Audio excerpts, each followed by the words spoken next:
Welcome to Sacrilegious Discourse. For this is what the Sovereign Lord says. Why do you need prophets to tell people who you are and what you want? If you can justify everything that the God of the Bible has done, then you can justify any of your behavior. A lot of this mentality is trickling into what is now mainstream right-wing Christianity. I am capable of empathy greater than this God of the Bible. This is a Bible that they tell kids. This is the good Lord. This is the good book.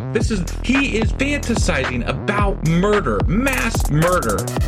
Head over to sacrilegiousdiscourse.com right now to find out how to leave us a review or support us on Patreon.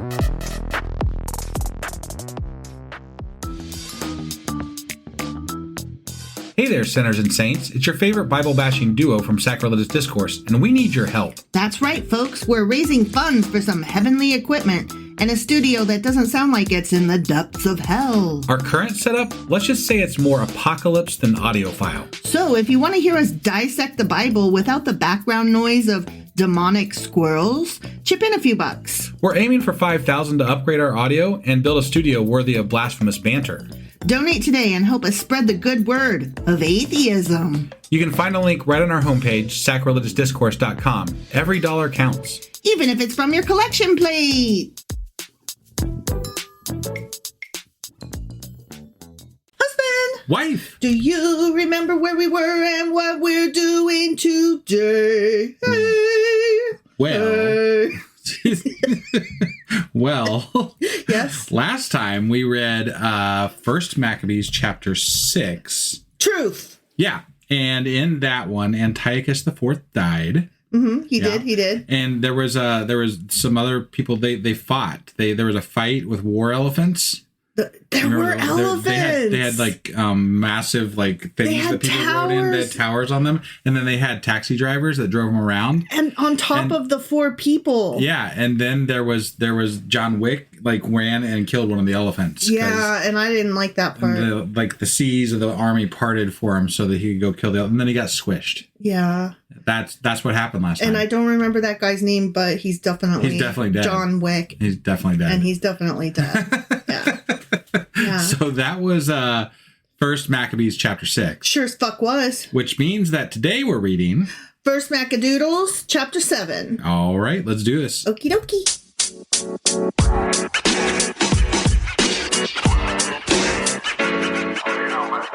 Okay, we're in 1 Maccadoodles chapter 7. Okay. And here's what's happening. Ready? I'm ready. In the 151st year, and I still don't know what that means. Yeah, I don't know where we're counting from. I forgot to look that up. We forgot, yeah. Yeah, even though I had you write it down. Yeah. Okay, I got to take a picture of that note so that it's in my phone, and that's one step closer to upstairs. Right. All right. So anyway, in that 151st year, whatever the hell that means, Demetrius, the son of Seleucus, so the Greeks, came out of Rome. Okay. And he went up with a few men to a city by the sea, and he reigned there.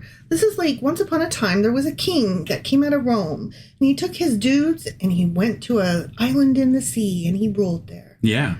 It came to pass, upon a time, okay, all right, when he would go into the house of the kingdom of his fathers, that the army laid hands on Antiochus and Lysias to bring them to him. The thing became known to him, and he said, "Don't show me their fucking faces." Wait, what? He just said, "Don't show me their faces." But I thought fucking faces. Don't show me their fucking faces would be more fun to say. And I was right. Got it. So don't show me their faces. So the army killed them. Then Demetrius sat upon the throne of his kingdom. I did not follow any of that, to be clear. I feel like Demetrius killed Antiochus?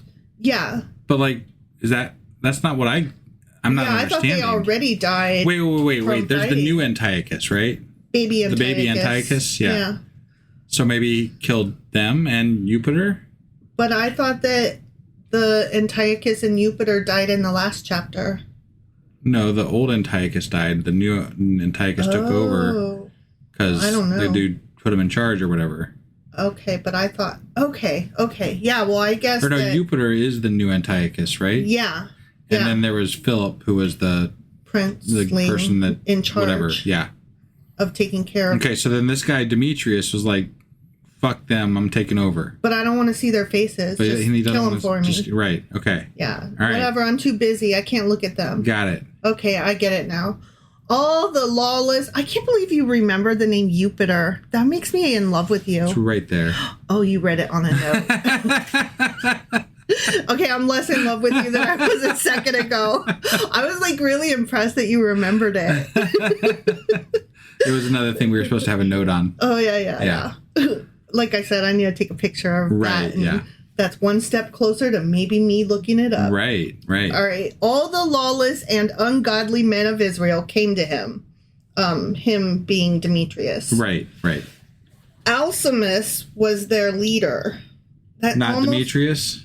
Desiring to be high priest. Or was he one of the lawless Israelites that came to him? The lawless and ungodly men of Israel. Alcimus was the leader of the lawless and ungodly men. All right. Alcimus is almost Albus Dumbledore. Albus. Yeah.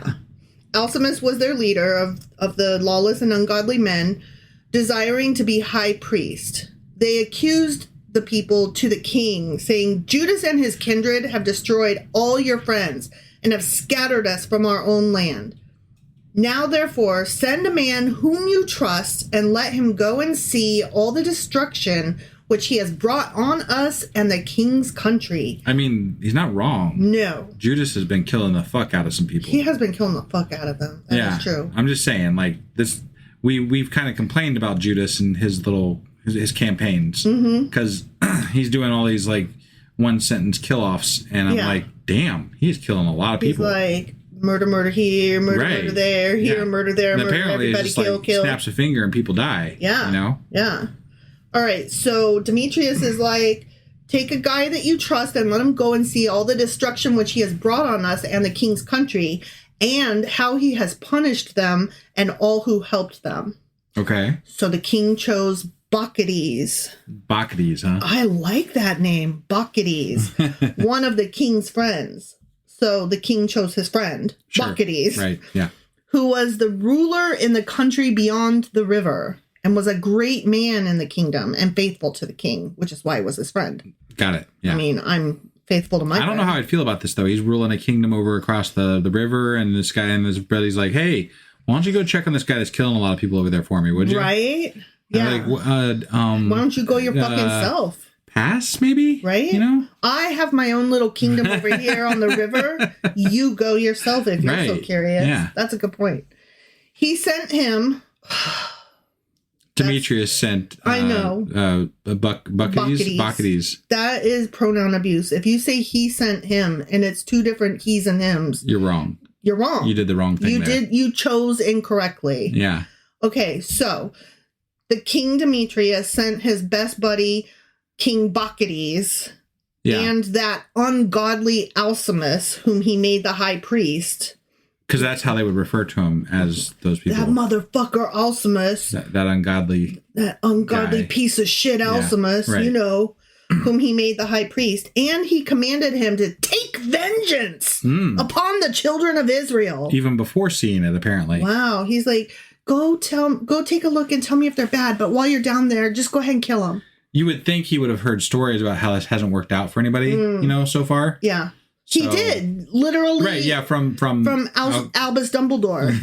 Alcimus told him about all of the shit going down. Right. But I mean, beyond that, you would think that as much killing as this guy did, and driving Antiochus off and all that other shit.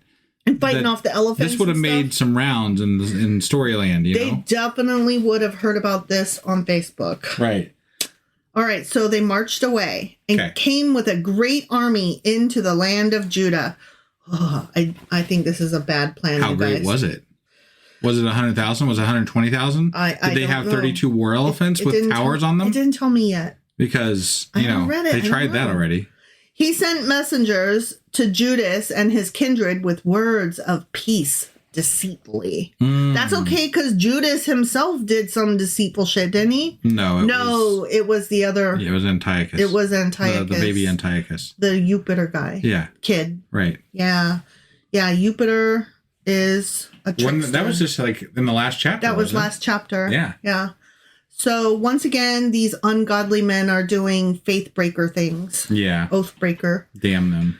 He sent messengers to Judas and his kindred with words of peace deceitfully. They paid no attention to their words, for they saw that they had come with a great army. Yeah. Yeah. Peace is only, if you want peace, just come with a white flag in yourself, Get the fucking gun out of my face, and I might believe that you don't intend harm. Right. Yeah. Wow. A group of scribes gathered together to Alcimus and Bacchides to seek just terms. So, a group of scribes, is that Judas's dudes? Went out and were like, hey, let's negotiate terms here. I'm going to have to hear more because I'm not sure. The Hasideans, which that's the Maccabees, the Hasideans were the first among the children of Israel who sought peace from them. For they said, one who is a priest of the seed of Aaron has come with the army, and he will do us no wrong. He spoke with them words of peace and swore to them, saying, we won't seek to harm you or your friends. They trusted him. Then he seized 60 men of them and killed them in one day, according to the word which was written. Oh. The flesh of your saints and their blood was shed all around Jerusalem, and there was no one to bury them. That's the words that were spoken. Okay. Somewhere. All right. The fear and the dread of them fell upon all the people, for they said, there is neither truth nor justice in them, for they have broken the covenant and the oath which they swore. So they did kill the 60 people. It wasn't just like they said it, they did it. Yeah. Okay. Yeah. Bacchides withdrew from Jerusalem and encamped in Bezeth. He sent and seized many of the deserters who were with him and some of the people, and he killed them, throwing them into a large pit. He's like, you let me down, you fucks. Okay. Right? Is what it sounds like. I'm not really following this story very well. There's too many pronouns. Yeah. Again. I thought that they were the ones that killed the 60 people, and then... Hold on, let's go back. I'm confused as who to... Who killed who? Or maybe Judas... I'm really not sure what happened here. Okay, hold on. Because they were saying how they came with the priest, which is, I'm assuming the bad guy priest that went over to Demetrius or whatever his name was. Yeah, Demetrius guy spoke words of peace and swore to them, saying, we won't seek to harm you or your friends. They, the Israelites with Judas, trusted him, Demetrius the liar. Right. Then he, Demetrius the liar, seized... It's the Albus Dumbledore. Albus Dumbledore. Yeah. He seized 60 men of them and killed them in one day, according to the word which was written. And here's the words that were written, that we're quoting. Yeah. The flesh of your saints and their blood was shed all around Jerusalem, and there was no one there to bury them. I'm still confused. Me too. Like, why did Bacchides? Yeah, Bacchides. Why did he back away? And maybe, what's with the killing and throwing in pits? Wrong. Maybe I'm reading this wrong. I'm very confused right now. Okay, let's read it from the other perspective, saying I'm reading it wrong. Okay. All right, so Demetrius and Bacchides are like one of the Israelite guys with Judas is a priest of the seed of Aaron, and he's come with an army, but he'll do us no wrong. And so Judas, I'm trying to read this from the other perspective. Okay. Judas spoke with words of peace and swore to them, saying, we won't seek to harm you or your friends. And they, Bacchides and Demetrius, trusted Judas. And then Judas seized 60 men of them, Bacchides and Demetrius, and killed them. Maybe.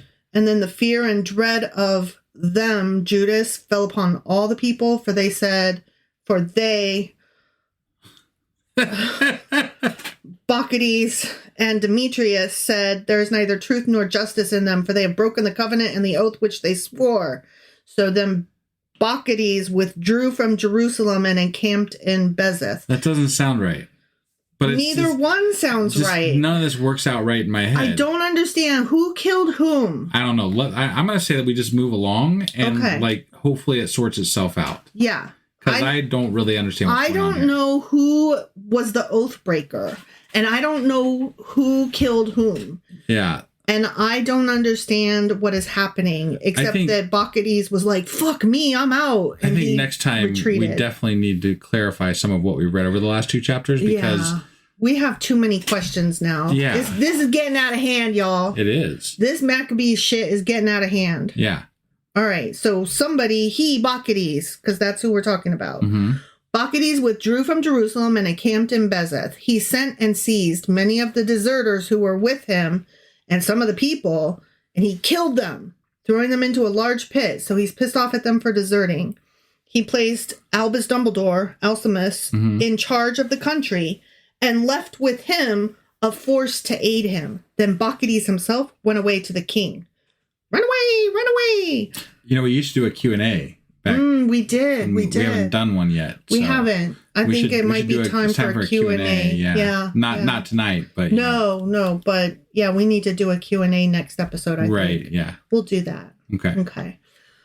Alcimus, who was left behind, you know, struggled to maintain his high priesthood. He's like, this sucks. Right. All those who troubled their people joined him, and they took control of the land of Judah and did great damage in Israel. Okay. That tracks. All right. Judas saw all the wrongs that Alcimus and his company had done among the children of Israel, even more than the Gentiles. Oh, fuck. That's a lot. Yeah. The Gentiles did a lot. Right. He went out into all the borders of Judea and took vengeance on the men who had deserted from him, and they were restrained from going out into the country. He's like, I'll kill the fuck out of you. Sure. Because that's godly and lovely and wonderful. And he is a godly man. I'm still very confused, but okay. All right, continue. But when Alcimus saw that Judas and his company had grown strong and knew that he was not able to withstand them, he, Alcimus, returned to the king. He's like, bitch, bye, I'm out. And he brought evil accusations against them. How are the accusations evil? Like, Judas literally is killing the fuck out of everybody. Right. That's not evil accusations. I feel like we've transplanted into a different time frame or a different storyline or something. No, what's happening is that Judas and these other people, these Greeks out of Rome, they're fucking fighting each other. Right. That's all that's happening. Right, but not just that, though. This Albus Dumbledore guy. Yeah, he's part of the Greeks out of Rome. Right, but he's taken over a city or something, like, and he's ruling it from there. Like, he's... But not really. Because he was left behind with soldiers, like, as a stronghold. But now he's like, no, fuck this. And so he left. Okay. He left. And he brought evil accusations against Judah. Against Judah. Sure. He's like, oh my God, Judah's totally killing everybody after I tried to kill him first. Right. Okay. And so the king, you know, the king at the beginning of the story, the Once Upon a Time king. Demetrius, or Demetrius, whatever the fuck his name is, that king. Right. The king Once Upon his time, you know, he is like, why you telling me this? Like, I wanted you to go kill them. You know? I mean, I'm kind of following it. Kind of. All right. I'm struggling with this one. All right. Then the king, Once Upon a Time, you know, that guy from the beginning. Demetrius. Sure. He sent Nicanor, one of his honorable princes, a man who hated Israel and was their enemy, and commanded him to destroy the people. Okay. Nicanor came to Jerusalem with a great army. They always bring a great army, and then it's always not very great. Right. He, Nicanor, sent to Judas and his kindred deceitfully with words of peace. Okay, this is making me think that every single time somebody came up against Judas, they were like, I promise we won't try to kill you. And then Judas is like, I'm innocent and sweet and naive. Okay, I believe you. And then every time the non-Judas people try to kill him, they I guess, but then it always turns out that Judas isn't actually there because they take over some thing and then Judas is out there killing people somewhere else. Right, but what I'm saying is that these armies, they keep being like, I promise we won't try to kill you. And then the people are always like, we believe you. And then the non-Israelite people are like, just kidding. Psych. Thanks for letting us in the gate. Gotcha. Right. So it's a way of, it's a story way of saying these evil guys keep being oath breakers and we're so fucking innocent. We're the nice ones. Yeah. All we did was keep killing everybody forever. What? Okay, so Nicanor came to Jerusalem with a great army. He sent to Judas and his kindred deceitfully with words of peace, saying, let there be no battle between me and you. I will come with a few men that I may see your faces in peace. I promise to be nice. I won't totally kill you at all. Yeah. He came to Judas and they saluted one another peaceably. The enemies were ready to seize Judas by violence. Okay. So they lied. Yeah, got it. This was known to Judas because after the second time that there was an oath breaker. Kind of telegraphed it. Yeah, and Judas way was in like, advance. okay, I see what's happening here. You guys are a bunch of liars. Right. You're ungodly liars. Right. That's what we're supposed to get out of this. Okay. All right. This was known to Judas that he, what's his name? Nicanor, that Nicanor came to him with deceit. And he was very afraid of him and would see his face no more. Nicanor found out that his plan was disclosed, and he went out to meet Judas in battle beside Kfar Salama, whatever city. So they never met in peace then. They just said that they saluted each other. They met in peace, but they didn't meet in peace. But what? What's confusing about that? Each other, and then now they're on the battlefield. What is confusing about everything that is opposite of what we're reading 2 sentences later? Because literally they were saluting each other. So what? They fucking saluted each other, and Judas is like, "You lied, fucker!" And then they both ran away and got their armies and came out and joined on the battlefield. That's exactly what happened. I'm not following this. This is exactly poorly fucking written. It's exactly what happened. You are following. You just described what happened. It's terrible. About 500 men of Nicanor's army fell, and the rest fled into the city of David. Okay. Whew, we are working our way through this. Mm-hmm. Okay. After these things, Nicanor went up to Mount Zion. Some of the priests came out of the sanctuary with some of the elders of the people to salute him peaceably and to show him the whole burnt sacrifice that was being offered for the king. He, Nicanor, the ungodly guy, he mocked them, laughed at them, derided them shamefully, spoke arrogantly, and swore in a rage, saying, unless Judas and his army are now delivered into my hands, it shall be that if I return safely, I will burn up this house. Oh, only if you return safely, huh? That sounds to me like I need to get my arrow out and shoot you. Right. Right? Okay. And he went out in a great rage. The priests entered in and stood before the altar and the temple, and they wept. Oh, womp womp. They're crying, saying, you chose this house to be called by your name. I guess they're crying to God. Yeah. You chose this house to be called by your name, to be a house of prayer and supplication for your people. Take vengeance on this man and his army, and let them fall by the sword. Remember their blasphemies, and don't let them live any longer. They're asking God to kill people for them. Yes, as you do. Right. Dear God, please fucking kill those guys that are making me so mad. Right. Love, wife. Wow, if I did that, I would be accused of, what is that thing where you plot murder? Premeditated murder. Yeah. Yeah. I'd probably, at best, be sent to, a mental institution. Hey, what if we don't pray for other people's murder? Right. Okay, can that be a plan? Do you agree? Yeah, I agree. Okay. Then Nicanor went out from Jerusalem and encamped in Beth Horon, and there the Syrian army met. Hold the fuck on. What? What happened to him killing the people in that house? He didn't. He went somewhere else. So he went out from Jerusalem. So they just moved along, and God didn't immediately smite them or anything. So okay. No. So now we're in Beth Horon or whatever, and they're camping there now. Yeah, you're following this perfectly. I'm following it perfectly in the way that there's no way to fucking this is crazy. He's like, and then I built a spaceship and I was on Mars, but I met the people from Venus. That's exactly what it sounds. It sounds like a fucking 5-year-old telling a story about. And then I got on a horse and it flew me all the way back to Earth. The end. What'd you think? Good job, Johnny. That's a great job, little Timmy. Like, what? No. No, this is not good. No, this is not good. Aw, the people of olden days were so dumb.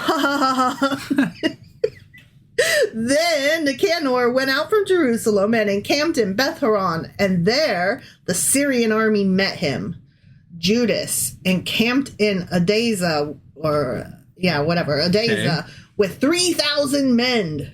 Doesn't matter how many men Judas has. He could have 1 man or 100,000 men, and it doesn't matter. He's going to win. Right. So who cares? And they never lose anybody according to the book. Right, so. exactly. Yeah.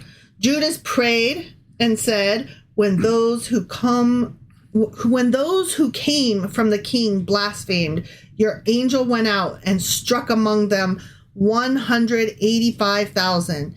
Even so, crush this army before us today, and let all the rest know that he has spoken wickedly against your sanctuary. So they're still praying to have this army get murdered for cussing at church. Yeah, when he's recalling that time when the fuck ton of people God killed, just whatever. Yeah. I don't remember which book that was in, but one of those times when God smote in the thousands. Book anyway. Yeah. Yeah.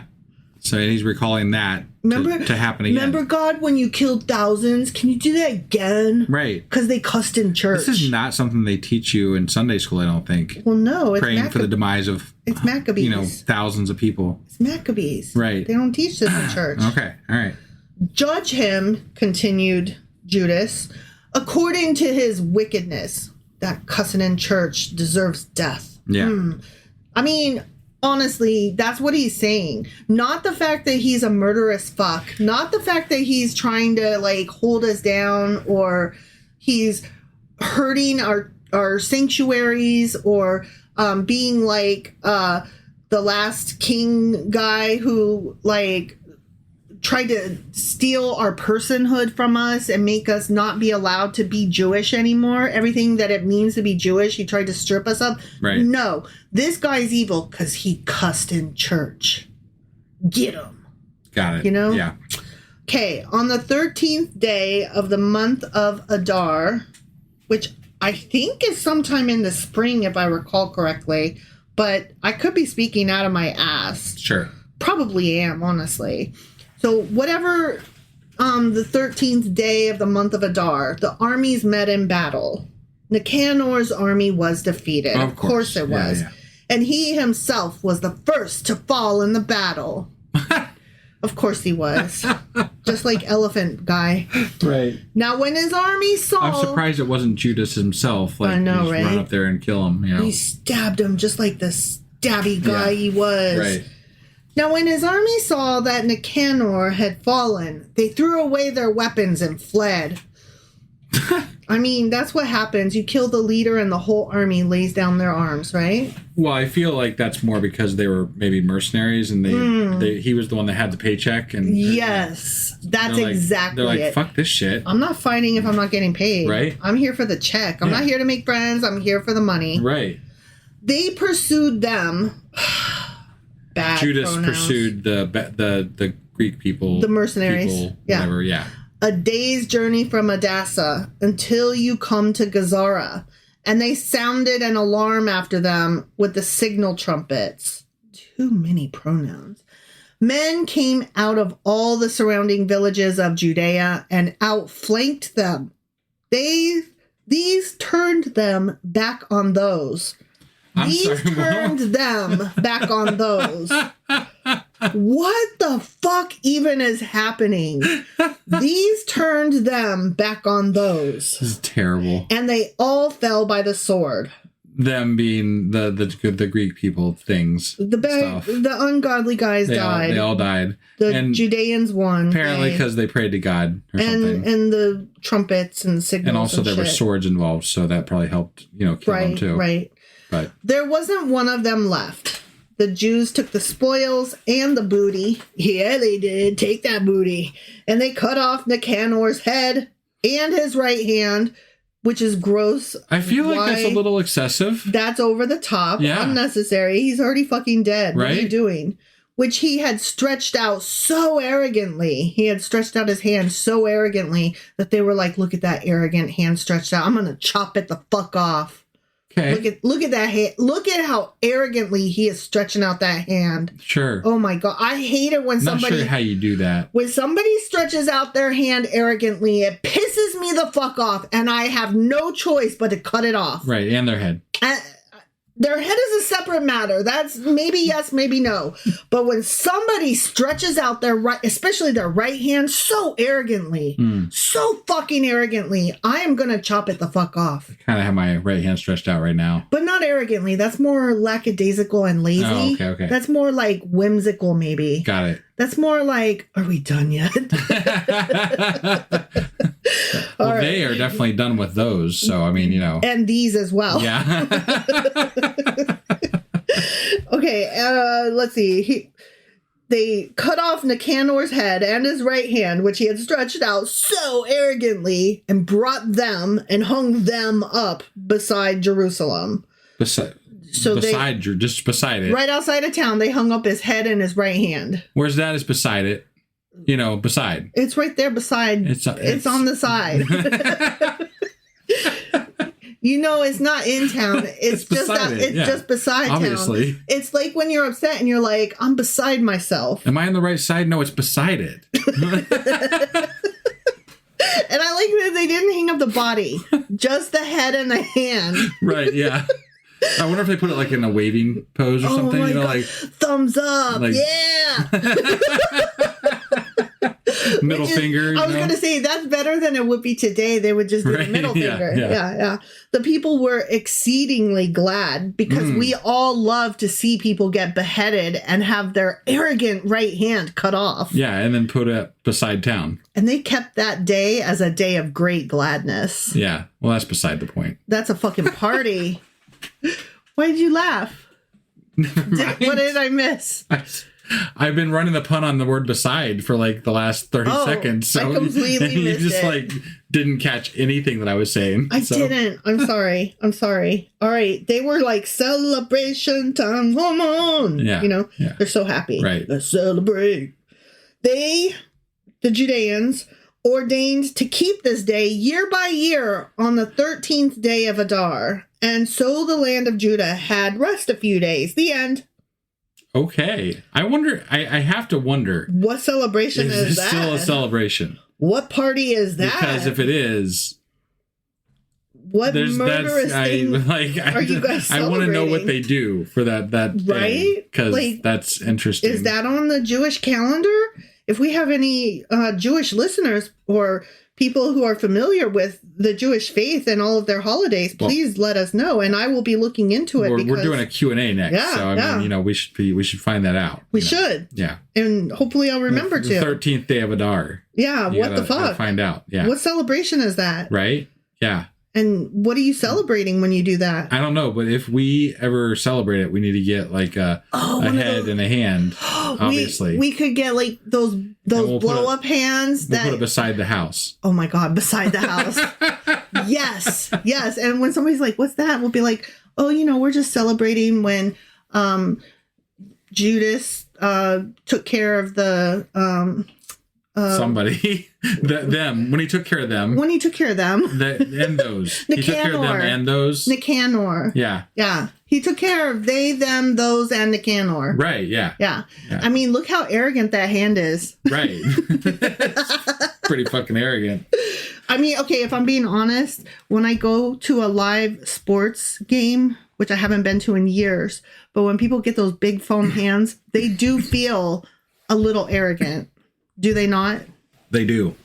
They're so annoying. They're just like big and wavy and unrealistic, you know? Nobody needs a hand that big. No, they definitely do not. Foam or otherwise. Yeah, those are arrogant as hell. So, yeah, that's definitely on my list. But they're pre-chopped off. They're pre-chopped. Yeah, that's true. Think of all the giants we took those from. Yeah. Yeah. Yep. Where are we going to get a head? I mean, Halloween shop and a mannequin head. I mean, you could order a head anywhere. A baby doll, just tear the head off. There's all kinds of heads, you know? Okay. Yeah. I got to think this through now. Like, I mean, is it going to be a baby doll or is it going to be a mannequin head? And are we going to make it look like a dude? Do we buy some fake blood? Oh, do we put a crown on its head? I don't think this guy was a king. Oh, I guess he was a king of that other land across the river. I don't know. Yeah. Nicanor, he was definitely a leader of some sort.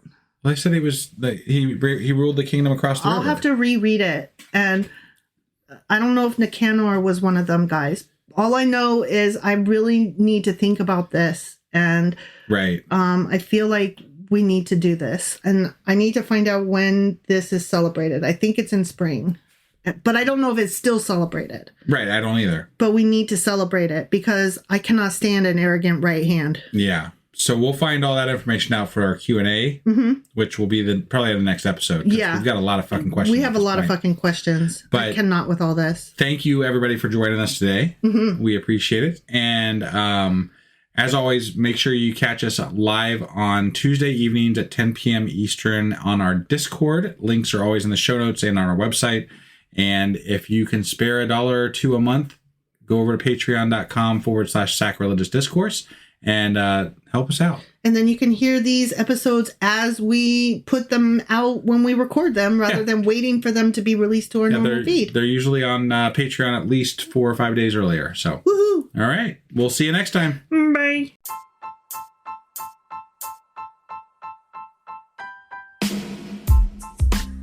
Hey, wife, I guess that's the end? But husband, that's just sad. It doesn't have to be. We are on lots of social media platforms like Twitter. Our handle there is sacrilegious_D. For D's nuts. Oh my God. Stop doing that. Anyway, we're also on Facebook, Instagram, and Pinterest. There's a link to all of our social media sites at our website. Ooh, we have a website? Yeah, it's sacrilegiousdiscourse.com, where you can also find a link to our merch shop. We have a merch shop? Yep, we have podcast-themed clothing, mugs, notebooks, and more, as well as an atheist and science-themed products. Wow, our fans should really go check that out right now. Definitely. They can get in touch with us by sending an email to sacrilegiousdiscourse@gmail.com. But before they do that, we could really use some help. Oh yeah? With what? Well, it's not free running the podcast, and we need some financial support in order to get better equipment, which will free up time so we can concentrate on our podcast and our fans. Okay, so what should they do? Head over to patreon.com/sacrilegious discourse and sign up as a contributor on our podcast. Supporters there receive additional bi-weekly episodes that we record just for our Patreon members for as little as $2 a month. Also, we'd really appreciate it if you would like and subscribe on whatever platform you're using. And Apple Podcast reviews help us out tremendously. Like and subscribe. Leave an Apple review. Join us on Twitter. Support us on Patreon. That's a lot of instructions. Don't forget to say thanks. Thanks. Okay, bye.